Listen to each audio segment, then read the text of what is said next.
Wes ya. Iya, Pak. Allahumma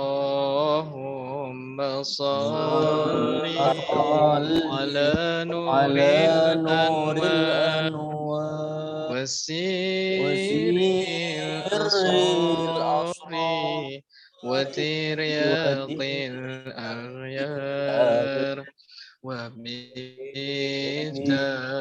babil yasari sayyidina ومولانا محمد المختار وآله الأطهار وأصحابه الأخيار عدد نعم الله وإفضاله عدد نعم الله وإفضاله. الحمد لله. طيب نستمر المادة الثانية إن شاء الله. نعم المادة الثالثة يا المادة الأولى من ناحية الترجيح من الباحث الإجرائي. نعم. والمادة الثانية من ناحية ماذا المشكلة البحث. نعم. والآن ماذا ستبحثون؟ Langsung saja bisa dipresentasikan, monggo. Assalamualaikum warahmatullahi wabarakatuh. Waalaikumsalam warahmatullahi wabarakatuh. Nah, di sini kami dari kelompok 2 insya Allah akan mempresentasikan tentang prinsip-prinsip PTK atau penelitian tindakan kelas. Nah, kami di sini dari kelompok 2 anggotanya yaitu Pak Malik Fajar Setiawan, saya sendiri Muhammad Fadilah, dan Bapak Haris. Nah, langsung saja nggih, saya share screen dulu.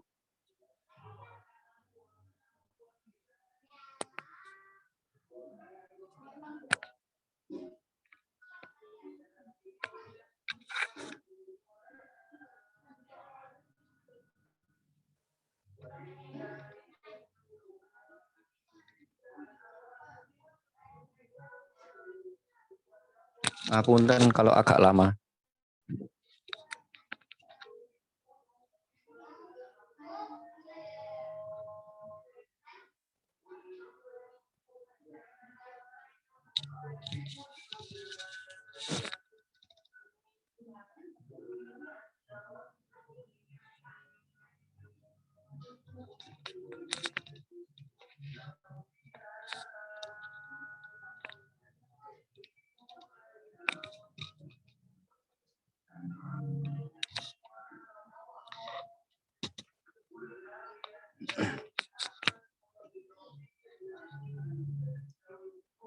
Nah, langsung saja. Yang pertama, prinsip tindakan kelas.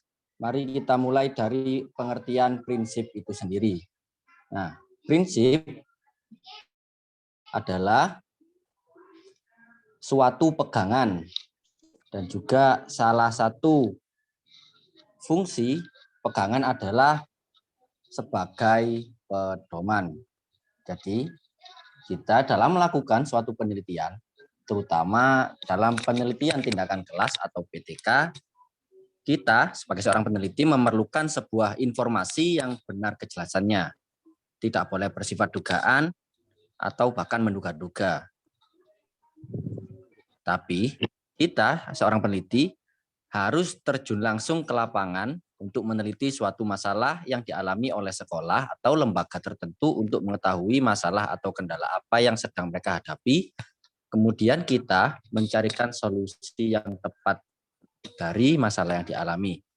Selain itu, kita sebagai peneliti juga harus memahami dan menerapkan apa yang dilakukan dapat berhasil dengan baik dengan memperhatikan sejumlah prinsip-prinsip. Jadi kembali ke prinsip tadi atau pedoman yang harus dipenuhi.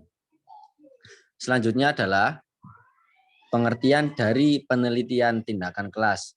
Nah, sebenarnya ada banyak pengertian menurut tokoh-tokoh, banyak tokoh yang mengemukakan. Di sini kami akan menyebutkan dari 3 tokoh. Yang pertama menurut Ahmad Zaidun, yaitu PTK atau penelitian tindakan kelas adalah salah satu jenis penelitian tindakan yang dilakukan oleh guru untuk meningkatkan kualitas pembelajaran di kelasnya. Jadi di sini yang ditingkatkan meliputi metode, pendekatan, penggunaan media, teknik evaluasi, dan lain sebagainya. Selanjutnya, menurut Sukanti, PTK merupakan penelitian yang dilaksanakan berdasarkan permasalahan yang dijumpai guru dalam kegiatan pembelajaran. Nah, yang terakhir, menurut Ani. Menurut Ani, PTK merupakan kegiatan penelitian yang berkonteks kelas yang dilaksanakan untuk memecahkan masalah-masalah pembelajaran yang dihadapi oleh guru, memperbaiki mutu dan hasil pembelajaran, dan mencobakan hal-hal baru dalam pembelajaran demi peningkatan mutu dan hasil pembelajaran. PTK atau penelitian tindakan kelas dapat dilakukan secara individu maupun kolaboratif. Nah, dari pengertian-pengertian tadi bisa diambil suatu kesimpulan atau suatu pemahaman bahwa penelitian tindakan kelas merupakan penelitian yang bersifat kasuistik dan berkonteks pada kondisi, keadaan, dan situasi yang ada di dalam kelas yang dilaksanakan untuk memecahkan permasalahan-permasalahan yang terjadi guna meningkatkan kualitas pembelajaran di dalam kelas. Nah, selanjutnya adalah prinsip-prinsip penelitian tindakan kelas. Nah, di sini kami akan menyebutkan 3. Yang pertama yaitu prinsip PTK secara umum, yang kedua prinsip PTK menurut Ari Kunto, dan yang ketiga atau yang terakhir prinsip PTK menurut Hopkins. Nah, langsung saja. Yang pertama, prinsip-prinsip PTK secara umum. 1. Tidak mengganggu komitmen guru sebagai pengajar. 2. Metode pengumpulan data tidak menuntut waktu yang berlebihan. 3. Metodologi yang digunakan harus reliable sehingga memungkinkan guru mengidentifikasi serta merumuskan hipotesis secara meyakinkan. 4. Masalah berawal dari kondisi nyata di kelas yang dihadapi guru. 5. Dalam penyelenggaraan penelitian, guru harus memperhatikan etika dan profesionalitas guru. Selanjutnya, meskipun yang dilakukan adalah di dalam kelas, tetapi harus dilihat dalam konteks sekolah secara menyeluruh. Yang ketujuh, yang kedelapan, tidak mengenal kelompok eksperimen dan kontrol. Dan yang terakhir, tidak untuk digeneralisasikan. Selanjutnya adalah prinsip-prinsip PTK menurut Ari Kunto yang akan dijelaskan oleh Pak Haris. Monggo Pak Haris kula sumbangkaken.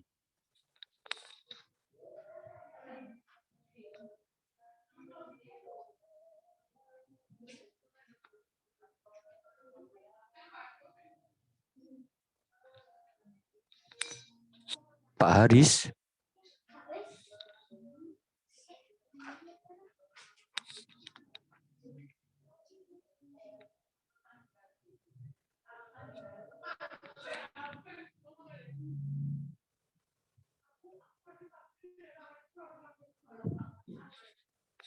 Poin yang kedua yaitu integral.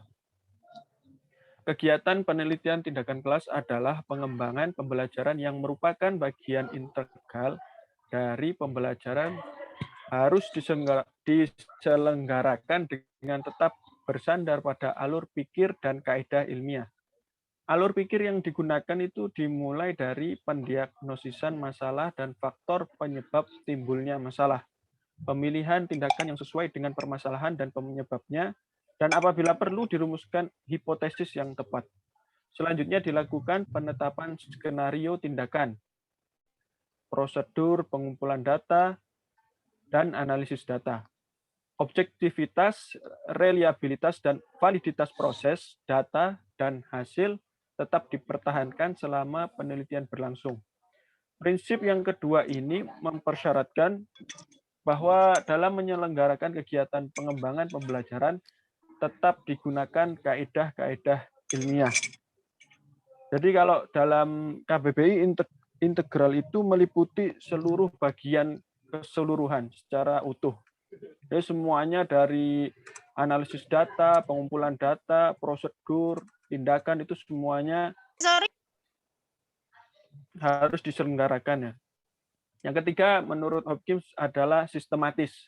Pelaksanaan penelitian tindakan kelas merupakan bagian dari integral dari pembelajaran yang tidak menuntut kekhususan waktu maupun metode pengumpulan data.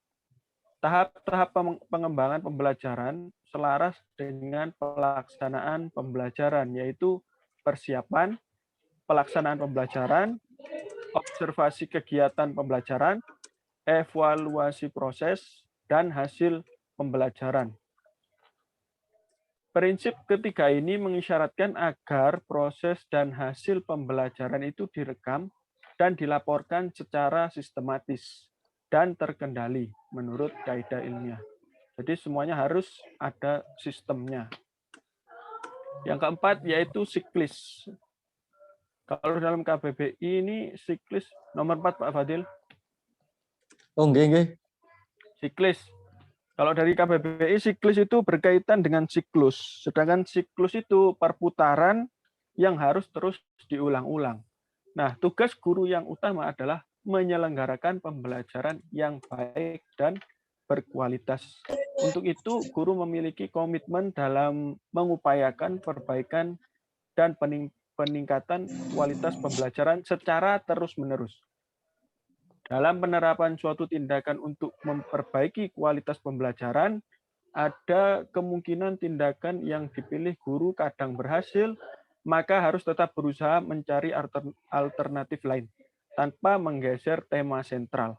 Guru harus menggunakan pertimbangan dan tanggung jawab profesionalnya dalam pengupayaan jalan keluar dari permasalahan yang dihadapi dalam pembelajaran. Prinsip pertama ini berimplikasi pada sifat pengembangan pembelajaran sebagai suatu upaya yang berkelanjutan secara siklis sampai terjadinya peningkatan, perbaikan, atau kesembuhan sistem, proses, hasil, dan sebagainya. Jadi tugas guru itu harus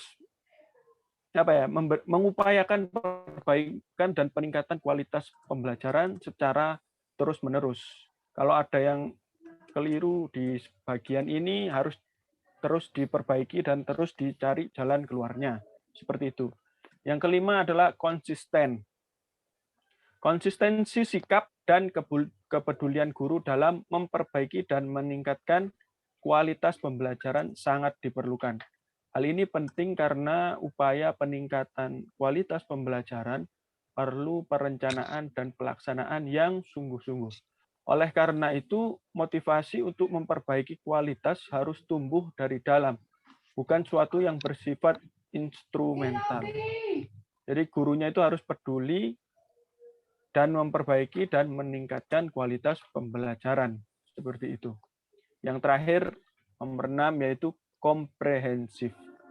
Cakupan permasalahan pembelajaran tidak seharusnya dibatasi pada masalah pembelajaran di ruang kelas saja, tetapi dapat diperluas pada tataran di luar ruangan, misalnya di laboratorium atau di perpustakaan dan di tempat-tempat lainnya. Perspektif yang lebih luas akan memberi sumbangan lebih signifikan terhadap upaya peningkatan kualitas pendidikan. Jadi tidak harus fokus di dalam ruang kelas saja, bisa di luar ruangan. Seperti melaksanakan outbound juga termasuk metode komprehensif ini, prinsip. Ya, itu mungkin saja yang bisa saya sampaikan. Selanjutnya akan dilanjutkan oleh Pak Haris. Apakah sudah tersambung dengan Pak Haris ini? Pak Haris, Pak Aris. apakah masih perjalanan ya? Nggih pun langsung saja. Saya lanjutnya punyanya Pak Haris nggih. Prinsip penelitian tindakan kelas menurut Ari Kunto. Nah, di sini ada 5 prinsip. Apa saja itu? Yang pertama, kegiatan nyata dalam situasi rutin. Penelitian yang dilakukan peneliti tidak boleh mengubah suasana rutin. Penelitian harus dalam situasi yang wajar, sehingga hasil penelitian dapat dipertanggungjawabkan. Hal ini berkaitan erat dengan profesi guru, yaitu melaksanakan pembelajaran, sehingga tindakan yang cocok dilakukan oleh guru adalah yang menyangkut pembelajaran. Yang kedua, yaitu adanya kesadaran diri untuk memperbaiki kerja. Kegiatan penelitian tindakan kelas dilakukan bukan karena keterpaksaan, akan tetapi harus berdasarkan keinginan guru menyadari adanya kekurangan pada dirinya atau pada kinerja yang dilakukannya, dan guru ingin melakukan perbaikan. Jadi, guru harus berkeinginan untuk melakukan peningkatan diri untuk hal yang lebih baik dan dilakukan secara terus-menerus sampai tujuannya tercapai. Yaitu selanjutnya SWOT sebagai dasar berpijak. Apa saja SWOT itu? SWOT yaitu S, strength, W, weakness, O, opportunity, dan yang T yaitu threat. Apa itu? Yang pertama, strength adalah kekuatan. Weakness, kelemahan. Opportunity, kesempatan. Sedangkan threat, ancaman. 4 hal tersebut dilihat dari sudut pandang guru yang melaksanakan maupun siswa yang dikenai tindakan. Dengan berpijak pada hal tersebut, penelitian tindakan dapat dilaksanakan hanya bila ada kesejalanan antara kondisi yang ada pada guru dan juga siswa, kekuatan dan kelemahan yang ada pada diri peneliti, dan subjek tindakan diidentifikasi secara cermat sebelum mengidentifikasi yang lain. Lalu yang keempat, upaya empiris dan sistemik. Dengan telah melakukan analisis SWOT, tentu saja apabila guru melakukan penelitian tindakan, berarti guru sudah mengikuti prinsip empiris atau terkait dengan pengalaman dan sistemik.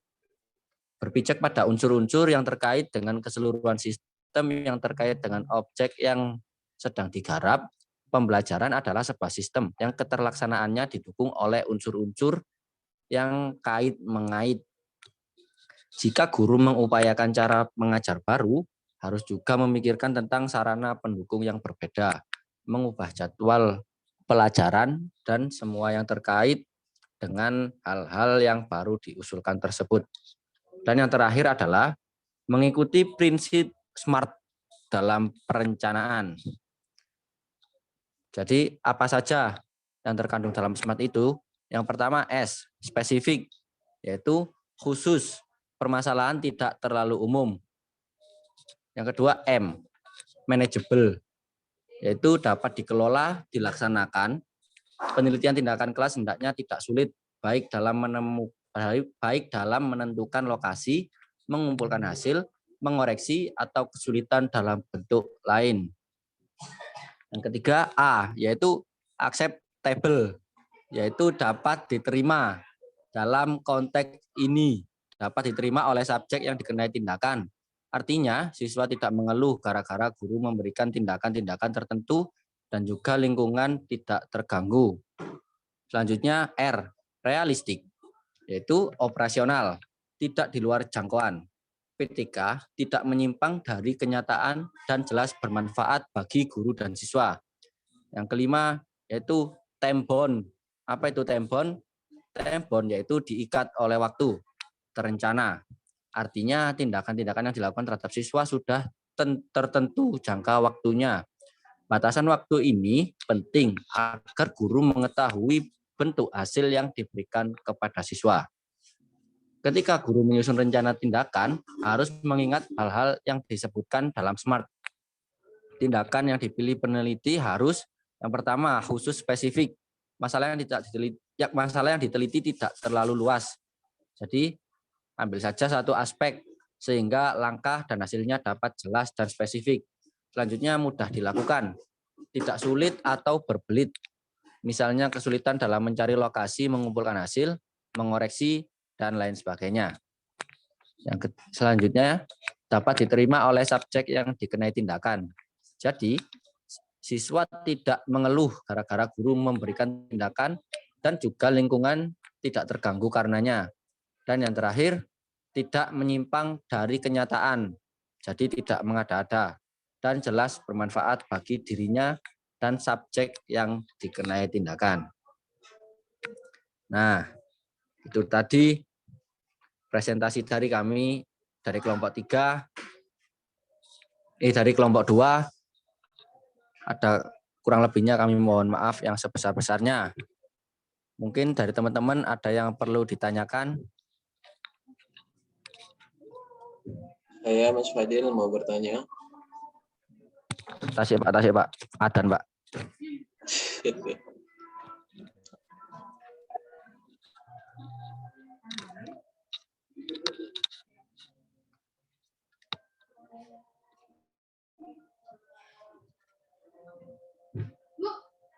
Apa ini?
Silakan, ini siapa yang menjawab, monggo.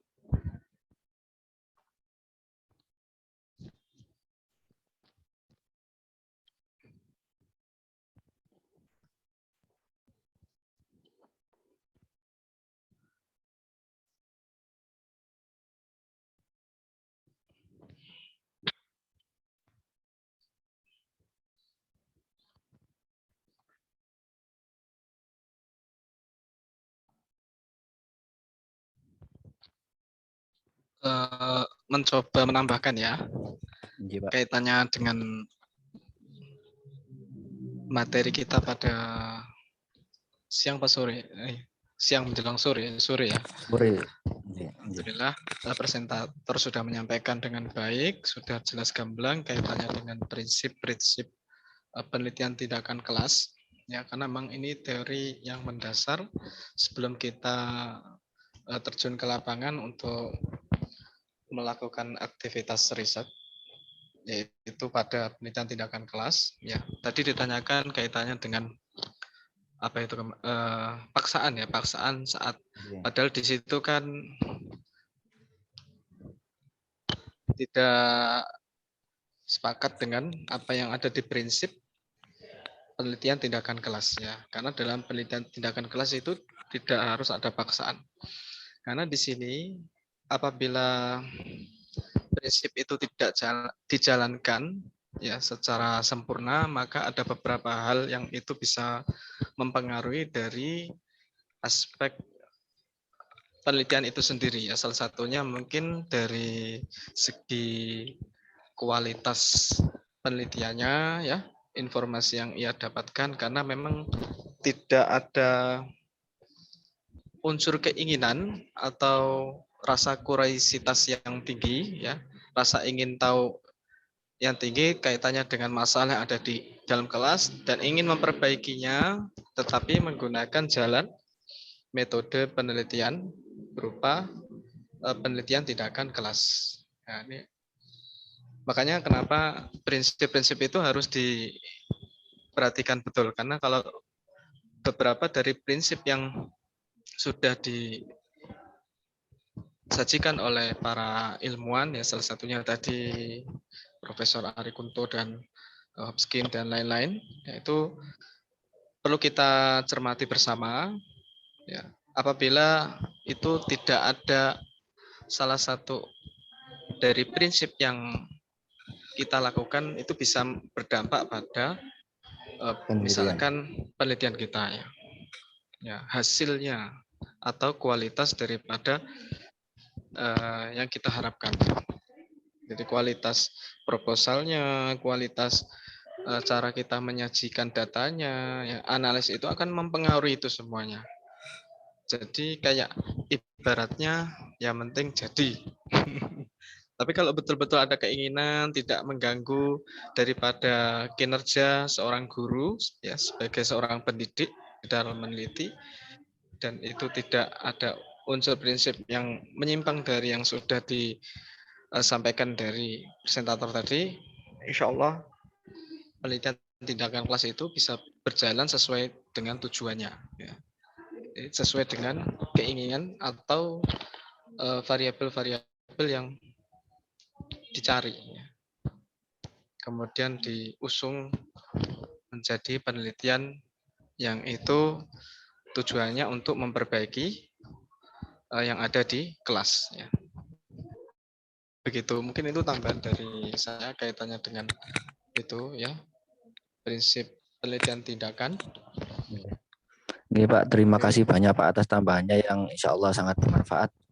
Oke, Pak Fikri, saya Muhammad Fadilah sebagai moderator dan sekaligus perwakilan dari kelompok 2 akan menjawab pertanyaan panjenengan.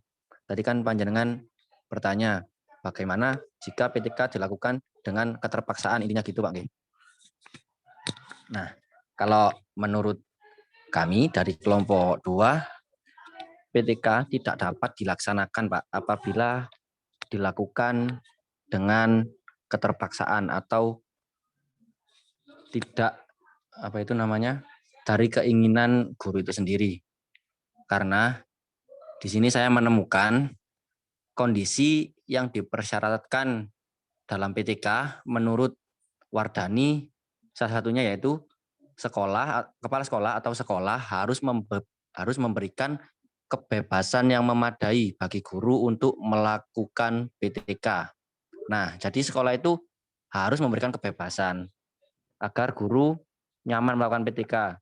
Nah, kalau gurunya sendiri tidak berminat untuk melakukan PTK, bagaimana PTK bisa dilakukan?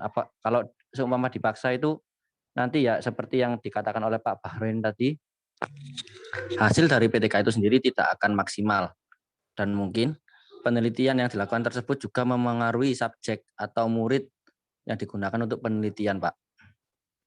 Jadi apa itu murid itu terpaksa dengan metode-metode yang digunakan oleh guru yang terpaksa dalam melakukan penelitian tindakan kelas. Nah, bagaimana Pak Fikri?